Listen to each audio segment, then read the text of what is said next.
C'est ce mercredi 6 août 2025 que les rideaux sont tombés au séminaire sur la réforme structurelle et le renouveau institutionnel vers la construction de la Cinquième République au Gabon, organisé par le ministère de la Réforme en partenariat avec l'Institut international pour la démocratie et l'assistance électorale.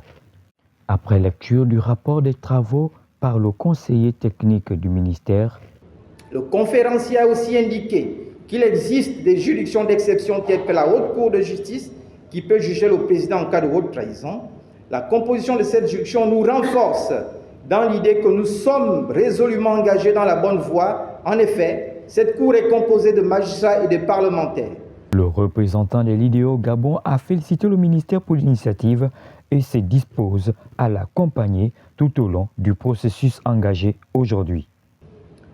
Ce séminaire marque le début d'un processus qui sera long et qui nécessitera une série d'échanges, d'analyses approfondies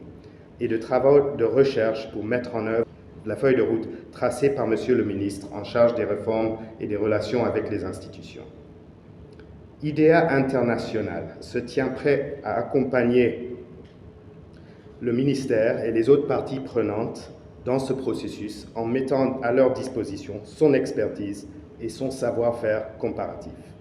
Les conclusions des travaux seront donc remises au chef du gouvernement qui en fera bon usage pour une réelle transformation de notre pays. Ce séminaire riche en échanges et en propositions constructives a produit des résultats tangibles qui seront prochainement consignés dans un rapport exhaustif remis au gouvernement et à son chef, son Excellence Brice Clotaire Oligui Nguema, président de la République, chef de l'État, chef du gouvernement.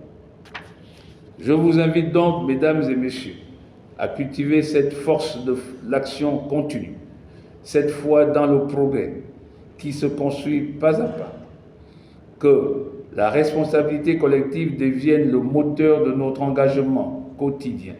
que la persévérance soit notre